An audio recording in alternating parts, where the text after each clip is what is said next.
Thank God it's Friday. The weekend is coming up and maybe you look for a book to read, and I have a recommendation for you. I just finished reading a very interesting book which is called The Power of Habit, written in 2012 by a guy called Charles Duhigg. Charles Duhigg is a New York Times reporter. He won the Pulitzer Prize and he became famous with this book.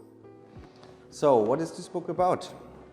It is about habits which are an important part of our behavior because they run, so to say, on autopilot, and they influence huge parts on how we work every day. Not only we as individuals, but they also form habits in organizations like companies and societies.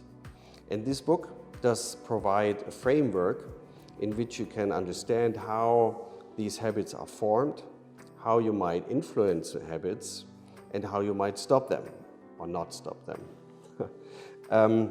This book it sounds like a scientific book, but actually it's written in a very entertaining, very tangible way because it explains this habitual behavior wrapped in stories of individual persons describing their life, describing the challenges they have and the way they worked on it, and in this case wrapping all these stories around scientific content that helps you to understand how to create and how to shape habits. So why did I like this book? First of all, it forces you to reflect your own behavior, so you learn something about yourself. Number two, it gives you a concrete framework you can use to shape behavior or to influence behavior or to change it for yourself as an individual and within your organization. And then there's the third aspect. The third aspect is related to the crisis we're in. In this book, it is underlined that change of behavior within organizations does not come just because someone orders it.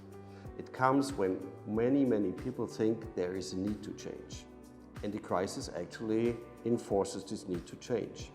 Or, as Rahm Emanuel, the chief of staff of former President Obama said, you never want a serious crisis to go to waste. So, what do you think about this? Please let me know, post your comments. I'm very interested to learn how you see things.